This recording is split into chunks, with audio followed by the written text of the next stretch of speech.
This week we have Pradeep Kumar Sacitharan. Pradeep describes himself as a serial dropout. He went from a war refugee, teenage gangster, and high school dropout to Harvard. Pradeep then challenged the system, dropped out of a traditional career, and scaled up to professor and vice president in a very short period of time. Recently, he dropped out of his corporate career and started his own business. His hobby and passion is to share his experience of failure, questioning the system, and loves to help others to question the system too. Pradeep, thank you for joining us here on the show today. Thank you very much. I'm really excited for today. I think we're like-minded individuals. We had a chat before, so I'm quite excited. Mm. Yeah, I'm so excited. I think one of the coolest things was in our previous conversation. I thought you were a serial entrepreneur, but you're like, no, I'm a serial dropout. What does that mean to you? Yeah, it's funny because someone said, "Hey, what's your legacy going to be?" I might sound cheesy and corny, but I love my species. It's been a great Mm, 37 years on this earth, and if I leave a legacy of being the greatest failure and dropout and just succeeding in different spheres and inspire some kid in some village or in middle of England or America or wherever, I'm happy. So for me, that means just listening to your gut, being very critical of your strengths, pursuing that, and actually just hitting big dreams and big goals. And on the mm. way, failure, hey, welcome it and let's keep going. Yeah, I mean, there's obviously so much to really dive deep. It's a deep dive lab. So on paper, you have PhD in Oxford, you went to Harvard, CEO of many businesses, all these things. But usually people think, oh, you need to come from a certain family, you need to have a crazy amount of network, you need to know everybody, crazy amount of capital. But it's a different story about you. Mhm. Could you share us a little bit more about where you started and how you ended up to where you are here today? Sure. So let me address one thing. I think success builds success. So if you're from a very good background, kudos to you. I have very rich Mm, friends now, and I used to have still have very poor friends. Still all my friends. mm, You can't dictate those things. So kudos to you, and use all your leverage and advantages in life. But the way I look at it, JC, is that hey, I want everything in my life. I want to be the best, achieve the best, be great, and I'm not gonna let the system or some kind of psychology or mindset tell me I can't do certain things. So I mm, started actually probably dropping out of high school. I worked in sales. I was still in gangs, but I had weightlifting as a huge discipline. At 21, I got into a serious fight, got hit on the head, went into a mm, coma. I didn't see God or angels or nothing serious happened to me. But then I realized, what am I doing? I woke up in hospital, no friends around me, no family. I'm like, what am I really doing with life? So that was the first kind of, let's go back to mm, education and let's achieve something. And by 7 years, in 4 years, I got a scholarship to Oxford, then Harvard. And then I really thought, you know what, that journey, Oxford and Harvard and the brands look good on the CV, yes, but the process and the journey is what changed my mindset, and that allowed me to mm. do many serial dropouts and look back and say, hey, I've done this, I can do many more things as well. Can I, like, even on the Oxford story, before I go into the businesses, I did my MBA recently. To even get into an MBA is really hard. Getting to university is really hard. How did you even get there? Like, how many applications did you send? How many rejections did you get? What was your process there? Because it was very stressful for me, and I can't imagine how it was for you. Yeah, first of all, I don't know, the listeners know you're a very smart cookie. I know you dumped a couple of years at school, so guys, you're listening to a No. very clever girl. I'm sure your MBA application was quite Uh, easy, so I no. have a lot of respect for you. I think you went to one of the Thank best you. universities in Australia as well, so you're a smart cookie. Oh. Yeah, at 21, hey, I made 3 phone calls. I tell the kids now Mm, and all these podcasts, life is a sales game, a numbers game, and a risk game. So sales I learned mm, from bars and clubs from 16 to 21, right? Working in shops. mm, And numbers I learned the first community college that allowed me to do what we call a foundation year. I made 3 phone calls, and a lovely woman called Janet Hudson, not the singer, but someone else, gave me a chance, right? So then I mm, realized, hey, I grabbed the chance, and then I said, this is just a numbers game, and be very creative and know your strengths and weaknesses. So when I really got into biology, I'm like, yes, I want to be the best. I can do this at the highest level. So in the summer at my small community college, or they call it Polytech in the UK, one of my lecturers said, "Hey, Pradeep, you're going straight from a degree to a PhD at Oxford. Now, how are you going to do it, Pradeep? How will you get to Oxford?" And I said, "Hey, it's easy. I'll take a train from Paddington. All right, and Paddington's the train station. So the summer, I took a train to Oxford, and I say Mm, sometimes I don't believe fake it till you make it, but I believe that perception is everything. If your mind sees it and your eyes see it, you can live it. So I walked around. I walked in the suit. I met people, Oxford professors, walked into colleges. I'm like, hey, these are people. I can survive here. I can do the same thing. But then I realized that I can't go straight from community college to Oxford. So I needed a step in between. And that was Imperial College London. I got a scholarship there. It's a bit like MIT in the middle, mm, top three, sometimes number one. So then I did a master's there, and that took me 13 applications. So it's funny, we'll get to the mm, business as well. The bigger the dream, the more failures and the more applications. So community college took mm, three, then Imperial College scholarship took 13, then Oxford took 47, and I just kept going. And it was really funny. Oxford, on my successful application, I went in. The I kid you not, the director of studies said this is one of the greatest interviews I ever had, and she's been there for 20 years. wow. And the reason Mm, why is I've got rejected so many times that each application was very specific. I knew every research pointer, every lab, every minutiae, and I just knew mm, everything. So it was just a roll of a tongue when the questions were coming, right? So the failures actually made me go, hey, what if I'm not getting more better? I'm getting feedback. I've an Excel sheet. Everything had a feedback. Every point had a kind of rejection. Why not? And then I just got better mm. every time. And every field I got into, I've been laughed at, ridiculed. But every rejection, I'm just getting better. So S- 47, and then that's how I got into Oxford. So when you get your rejections, do you get feedback? Because how would you know what to adjust? Yeah, so I tried to strive to get feedback. Mm, Hey guys, some of the time the world works in facts that there's so many numbers on the other side that they can't give you feedback. You got to pick up the mm, phone, or you got to listen to your gut, look back and be very self-critical, saying, "Hey, where have I missed the ball here? What sentence tipped them off?" I always say a rejection is a misconceived perception. Fix it ooh, and go back again, because someone's rejected you, or even in dating or love, or even in applications, school, something, because there's a misconception of who you are. Now, they mm, might have picked the truth out, but that's up to you to go and change the reality of yourself and how people perceive you, and how an examiner application process perceives you. So I knew that gut instincts wise this was wrong, and I actually stayed away from competition. I give you an example. Everyone wanted to do a PhD in cancer and neuroscience and save the world. I was like, this is stupid, and this has worked for me all my life, JC, even in business now. mm, I stay mm, away from competition. I give where credit's due, and I don't try to fight the brightest. So I said, hey, let me Google the top five diseases, and osteoarthritis was in the top, and it was sports related. I had a sporting background, weightlifting. So I'm like, hey, let me do a PhD application for drug discovery in this process. Minutia, I feel not very competitive. Still PhD Oxford. You're still learning all the techniques, right? What's the bigger goal? To learn all the techniques, be in a great environment, and that's how I got in, because I went after a less competitive field, but still made sure that I can learn all these other new techniques and knowledge and so forth. So sometimes, mm. not sometimes, all the time, back your strengths, and you can't do too much about your weaknesses. Moving on to then your obviously you're starting to start your businesses and then you had more and more rejections. Tell me a little bit more about that one. Yeah, so in between, I learned that the system's absolutely crap in the West Mm. for academics. Oh, could you tell me what is broken? I think I'm going to go top level down. I think the Yeah. education system's designed for 1700s by the British for industrial colonization kind of world. I don't believe there's a better answer as of yet. I think online learning and testing, it might be the answer. AI algorithms to test the brightest talent. But what we shove all our kids, everyone, into one kind of machine and expect them to get PhDs and MBAs, and then go around and do certain things.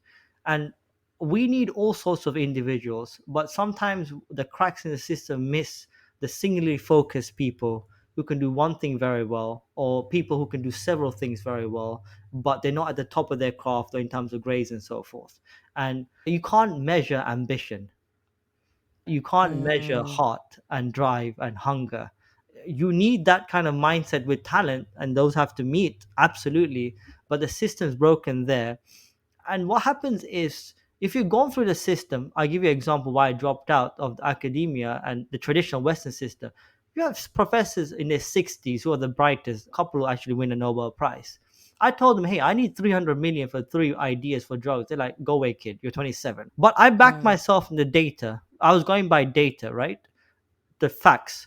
So I realized that I might be too ambitious, and that was a weakness. So I went away poor as now after my PhD. I don't have a job. I went and wrote for scholarships and fellowships. Got the Fulbright at Harvard.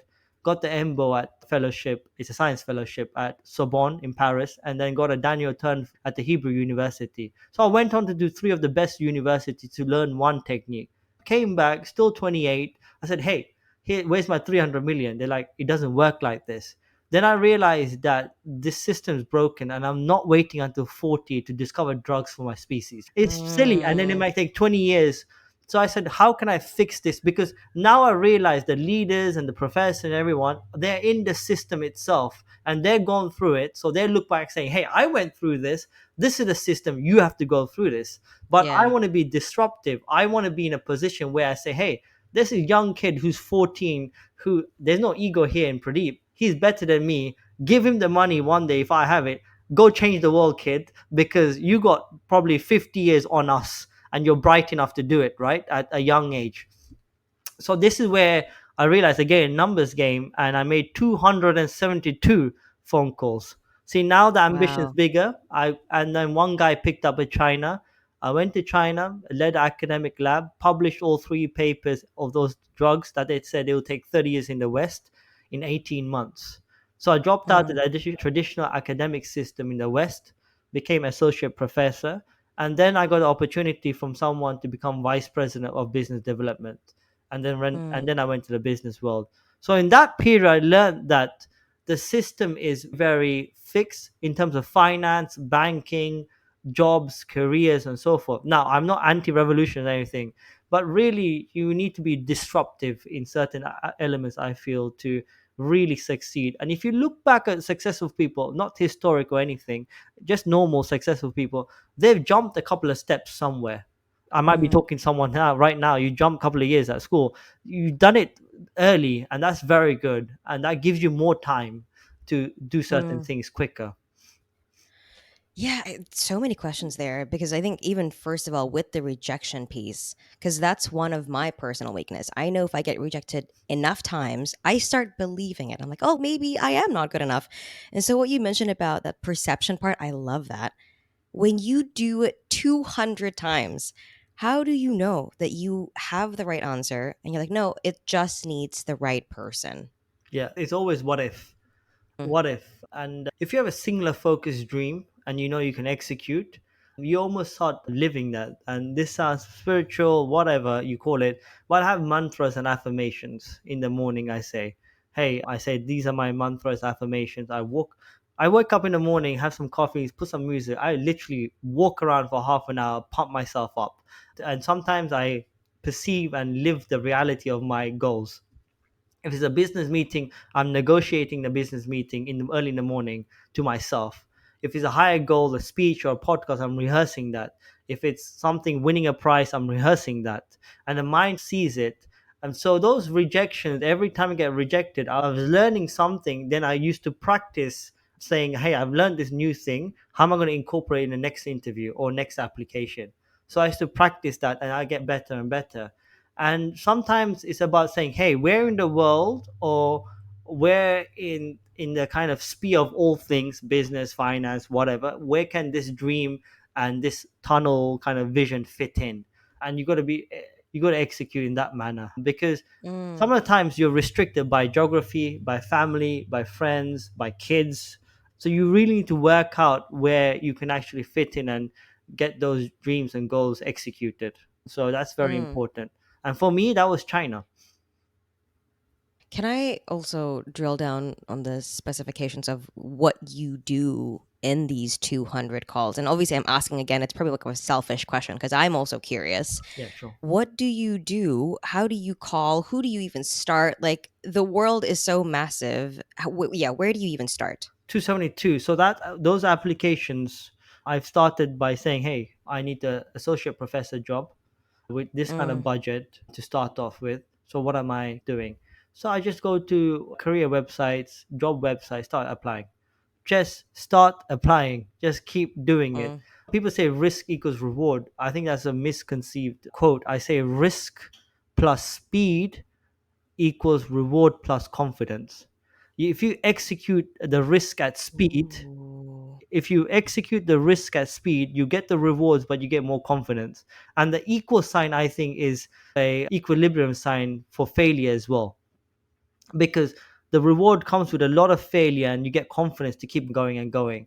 So every call I did, yeah, job websites, applications to things like Columbia, Harvard, Yale, no chance because you're competing with people with 10, 15 years of experience. But let's just see. There's a professor like, hey, you might have to change this. Hey, you might have changed this. One guy in, I think, in Detroit somewhere, a university, gave me amazing feedback. So incorporated that. I still remember that. Another guy in UCSF and also Southern California University gave me very good feedback, incorporated that. So I knew that in the Western world, the US, UK system might not be working, but the application was very strong in terms of science, everything. And then I said, start shifting France, Israel, then China, and so forth, and just pick up the phone call. And I tell you something weird. It is so true that luck favors the ones who are brave and you're actually in the fight. This is how I got my first interview in China. One of the guys who my CV landed to, he was the dean of the school. It was on his desk, and he's, what is this kid applying with Oxford and Harvard, and he wants to come to Quindo University to open a lab? What is going on? See, like, he thought it was a joke. He left it on the table. His associate dean came in to have a talk with him or something, and he saw my CV, some weird long ass name right at the top, and he's got Oxford and Harvard. He's like, what is this? And the dean goes, oh, some guy wants to apply. This associate dean had a stint in the States, so he goes, what the heck? He phoned me on WeChat, and he's like, what is this? Is this a joke? I'm like, no, I'm very serious. I have these ideas, and I can't be waiting around. He's okay. We don't have one, but I have a friend in Nanjing that might have a position. So my CV was on a random table, seen by another random person, and they connected me to another random person. That's how I got the interview. So luck Yeah. really works when you play numbers games. Very. I mean, because you're exposing yourself to as many people as possible. Like, of course, 100%. I completely believe that. I also, a lot of people tell me, oh, you got to be lucky and that's all you do. You got to have luck. I believe that there are opportunities everywhere. You also have to put in a lot of effort, expose yourself, because otherwise that opportunity will never come. What I really appreciate about you, though, is that you just put your action first. I am an overthinker. I used to overthink everything. Yeah. Since last year, everything that I do now is just think more. No, sorry, think less, do more. Yeah. And that's what you do. You're like, yep, just go, call, do it. Don't even think about it. Just 100% go for it. And I think what I really appreciate too, I did psychology too, is you don't internalize the rejections, which is really hard. I think what you don't realize is what you're doing is really challenging for a lot of people, and again, present company included, because I think by rejection 23, I'm like, yeah, maybe I do need to change. Maybe I'm not as great, but you don't stop. Yeah. And I think that's so brilliant. Kudos to you. Yeah, I think you need to. One of the New Year's resolutions are always the same. One of them is I want to get into more uncomfortable rooms and scenarios. Once you this Asian migrant kid with not much of a private school background, you walk into Oxford, or you try to go to. I did go to Harvard, and then you go into so many uncomfortable rooms. You can see the fears or the rejections or the laughter or the mystique about you or the questioning or even people saying you're brilliant, you're genius, what you've done. All those accolades or all those funny connotations all come at you, and they're all a part and parcel of failure and rejection and success. and you have a very thick skin, and you realize that it's fine, you can take all the hits and just keep going. So once you dive deep into it and in different activities, you realize that you can achieve most things because you're figuring out different spheres of what to do and how to do it. And most of the time it's just dealing with what people think of you, and that's very important as well. So yeah, don't internalize anything. It's just another kind of trip on a journey as well. And by the way, I'm going to be very honest. I think very long term, I'm dead in 70 Mm, years. And most of the people that have rejected me are probably going to be dead in 20 years because they're much older than me. And also, yeah, and so what? mm. And just keep going. Have you always been very confident and you've always had thick skin since you're a kid? Or what do you think helped you to develop that thick skin? That's a very good point. I've been like this ever since I was young. I think the weightlifting really helped. Oh, by the way, in my 20s, I also lost 60 pounds. I became from a very serious Wow. weightlifter to an ultra marathon runner. So the physical Whoa. journeys actually help as well. So I think How?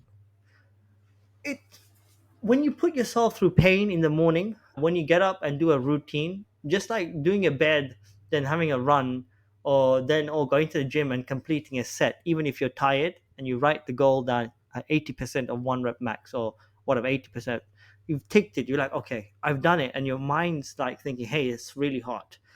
And then I've taken it one step further. Again, this might sound very spiritual, but between sets, I'm walking around thinking about my goals. It's like neuroplasticity. It's like Mm, the neurons are triggering from activity, but then I'm gearing myself up for the daily and monthly goals. So I think that gives you a lot of confidence. There is data out there saying that weightlifting gives boosts confidence across all ages. So that gave me confidence, and also the journey itself. Once you achieve one thing small or one thing bigger, you get more and more confidence. And I tell this now. I've seen a lot of people, JC, I've seen the best street hustlers in London. I've seen Nobel Prize winners. I've seen billionaire CEOs now.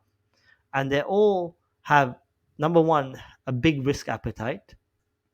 mm, Number two, they can take a lot of pressure. And those two things are very close related to number three, their ambition. And then it comes down to communication and competence at certain things. Those five things. Notice I didn't say any IQ or EQ is actually better.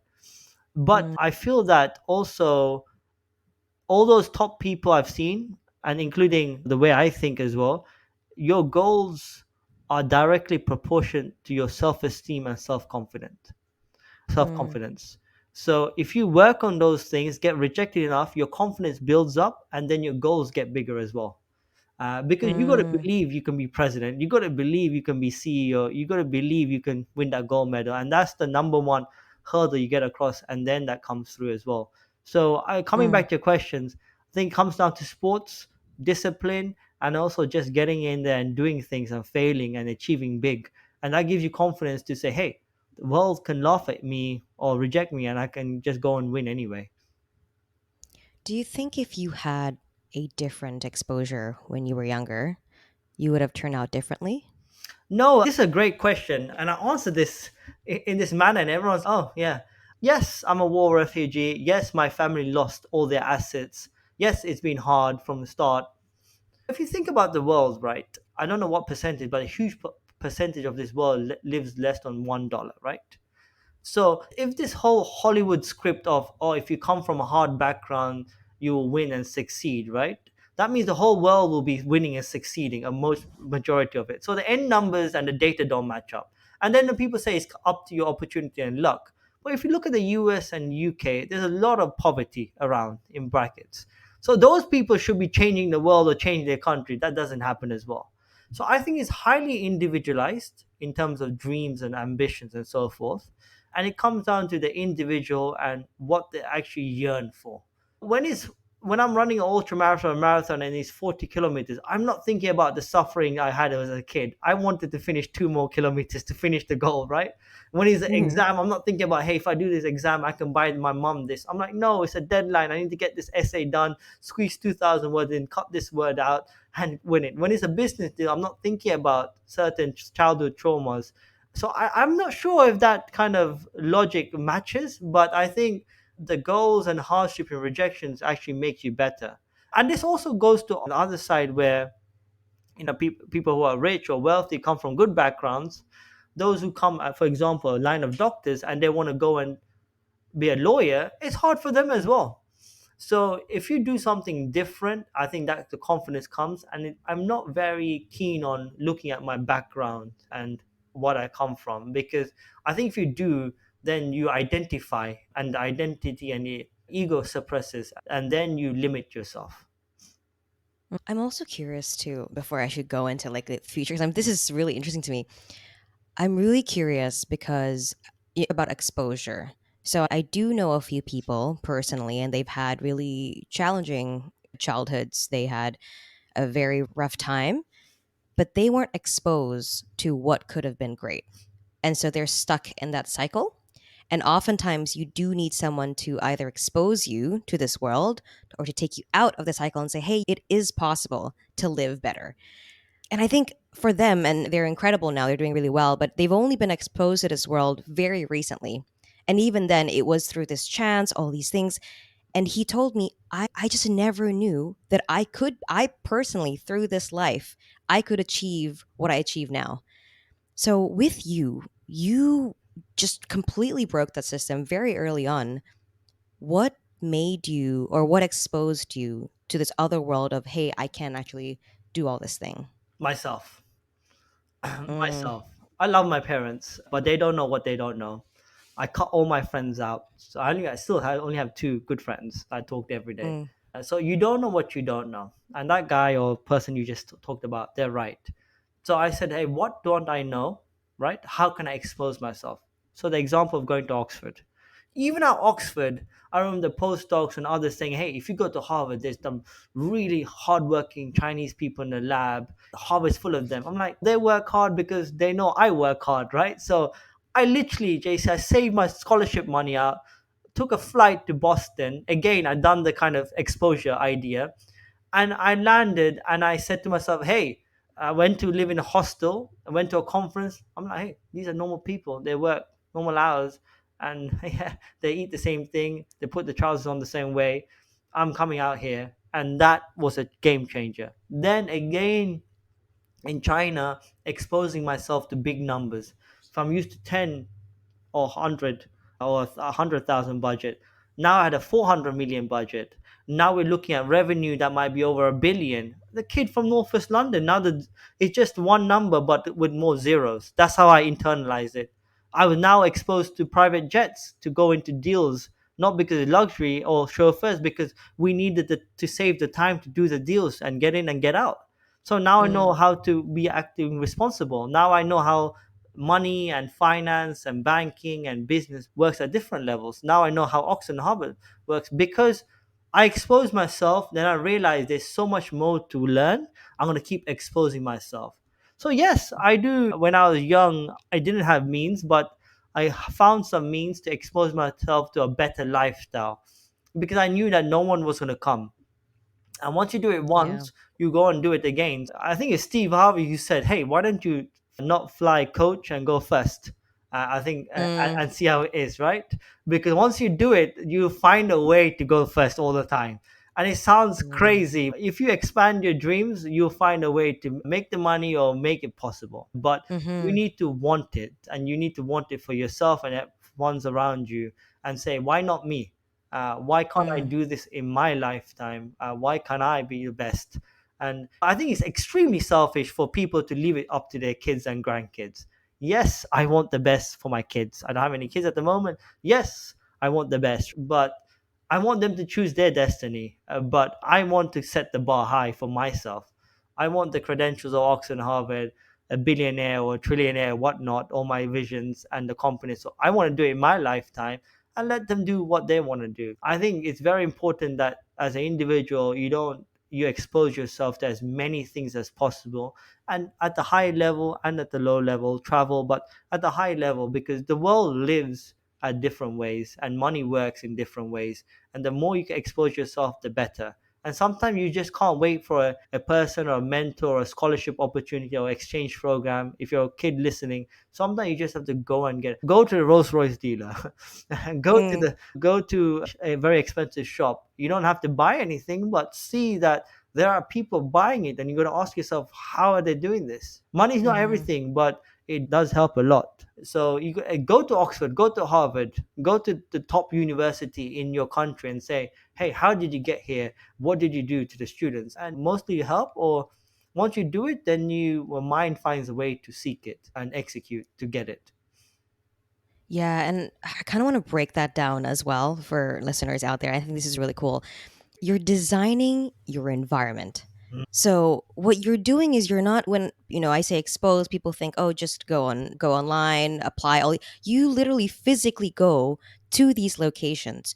You acclimatize yourself with people who are already there. You're envisioning yourself. I'm already here at Oxford. I'm already here in Harvard. You're calling people up. So you're designing your environment the way that you want it to be. And I think that this is so incredible. I was reading this book called, oh God, Designing Your Life, I think it's called. Essentially what you're doing is you're designing your environment, everything around you. So essentially, it's not the fake it till you make it, but you're really believing you're living your dream until it becomes a reality. And I think that's what I think is really cool about what you do. And that's what different from other people. Because you're really fast in your progression from when you were 21 to basically getting at 27 and 28 and you doing all these crazy businesses. It's a really fast speed, but speed on its own, in my opinion, with no intent, without trying to figure out what to do, is just reckless speed. You're just doing random things without anything, with no idea. So I think what I really appreciate what you did is you're designing your environment. You physically go to these places, you call, it's an action thing more than just thinking of or strategizing. And I think that's brilliant. So that I want to point that out. Yeah, thank you very much. And you got it. See, I told you a small cookie. But the thing is, you got to be. I'm very also. I want to point this out, particularly to the kids or younger people, that when you design that environment, you can't be reckless, right? But you got to also expose yourself to something that you're uncomfortable with, or you can't certainly, not the word afford, but can your business or yourself can't maintain. But you find a way. I'll tell you example. So when came to London, I'm like, okay, that's it. I came back. By the way, I got exposed to e-commerce sellers. Then I was selling toys at night using laptops in the pandemic in China, but in daytime I was Mm. the VP of vice president of a company. And then I came back. I tried to do the vice president role in the West. They said, hey, now you're too young. You're 32, and you're too overqualified. Our VPs are in the 40s and 50s. We can't give you this kind of responsibility. So I'm like, okay, that's fine because upset apple cart. That's again, see, the ego goes away. I'm like, this is not for me. I'm not going back to the lab. I'm not regressing. So I'm going to work on my business. And it's been very successful. So when I started a business, I wanted the best lawyers, accountants, connections in London. And here's my home city. I grew up. I didn't know anyone in the business world and banking and so forth. I wanted the best bankers were international. They're like, oh, pandemic, all online. So literally, JC, I one of the chauffeurs that were helping me in Europe for the deals. I said, hey, I'm gonna hire you out, right? And we're gonna go in a day and just knock on every bank and every lawyer there is. It took us a week and hired them out. So I was in a very luxurious car at the back doing work, doing the same thing I was doing in China, but this time the corporate wasn't paying for me. I was, right? So it's a mindset. And all my friends or the colleagues are trying to open business couldn't get a proper physical bank.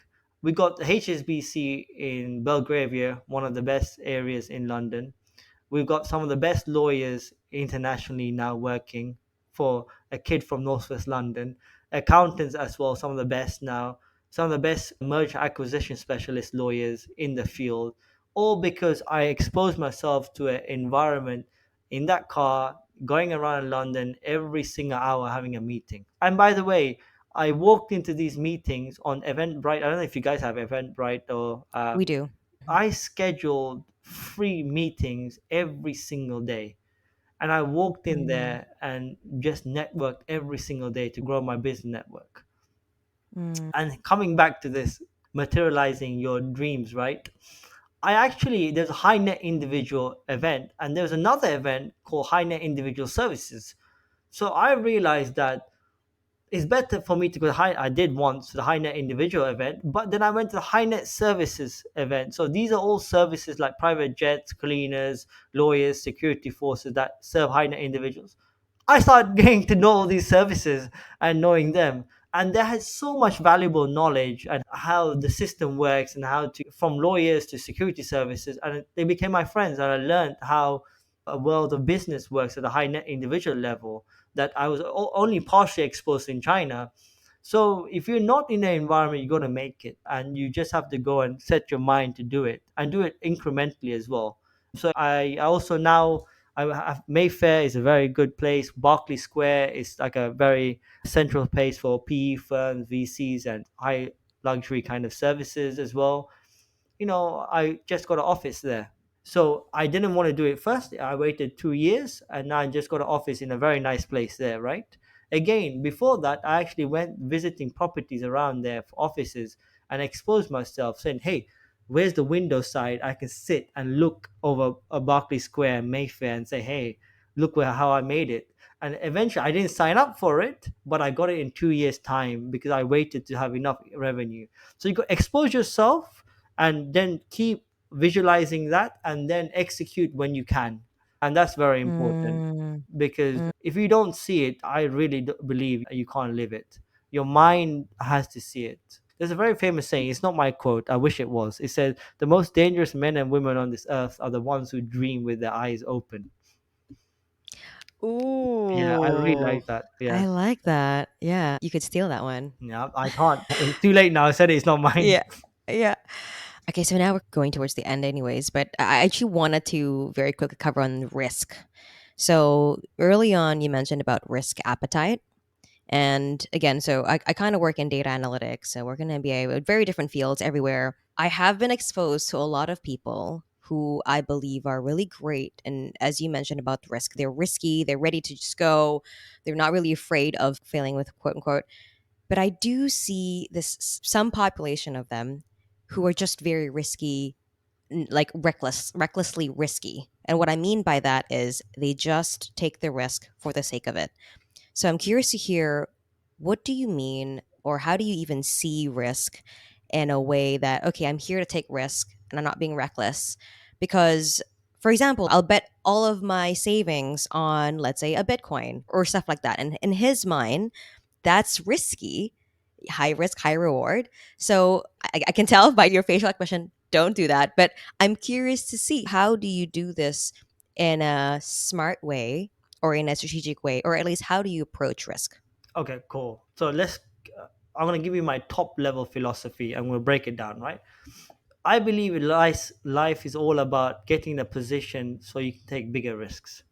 Every risk you take, you grow personally, yourself, your partner, your family, your finances, and you grow every aspect because you're taking risk. So at this Mm, moment, I cannot take $100 million risk. I'm being very honest. I can take tens of mm, million, right? Someone in this mm, world, others can take $100 million risk or $1 billion risk, right?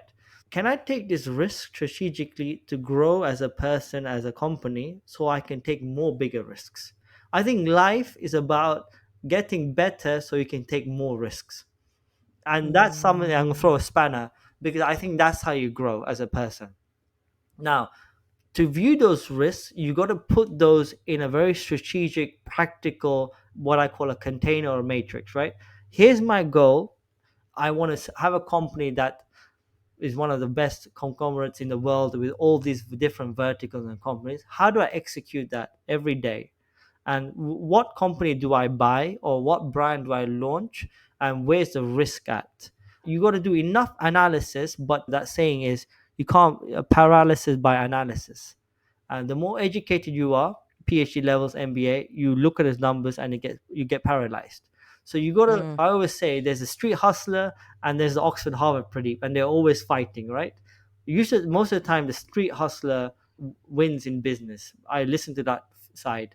So you really need to say, hey, this is the goal I want. What's the strategic, practical goal I have, and what's the risk I can take within a framework to hit that goal. So if it's a life saving thing, say take 30, 40% and say, how what's the return on investment and how long, right? If not, can I lose this and still be okay? And can I lose this be okay? That appetite's different for different people, but you has to be strategic and practical. Because okay, you spend Bitcoin and you hit the jackpot. What next? You're gonna take more Mm, and take buy more. You yeah. don't have a bigger picture or goal. You don't have different verticals. So I think that's where I think a lot of people fail, because they think it's a one risk, one reward world, but it's not. It's a series of Mm, risks that get bigger over time, and you got mm, to see that practically and strategically execute. Now, moving on to the sort of final question. You do a lot of these podcasts, you talk to a lot of people, you share a lot of content on LinkedIn. And the last time that I spoke to you, you say that you want to build a legacy. What legacy do you want to build? I want to be known as the greatest dropout and failure of all time. uh, Oh, People say, "Oh, you're a great polymath. You done it." If I can go down as one of those greatest failures and dropouts, then I realize I've done so much failure. I've been successful. So I want a kid to look at this bald-headed beard guy, if they're in Australia or Canada or Africa or when, I'm like, oh my god, he's done so much in this lifetime at the highest level from pretty much nothing. I can do it as well. If I can inspire, mm, I always say legacy. I've worked out that legacy is not what you or who you leave behind. It's what or who you inspire to leave a bigger legacy than you. That's true legacy. If I can talk to mm, JC and JC's come and said, "Hey, Pradeep done this, and I'm going to do 10 times more," your legacy matters more than my legacy because I inspired you.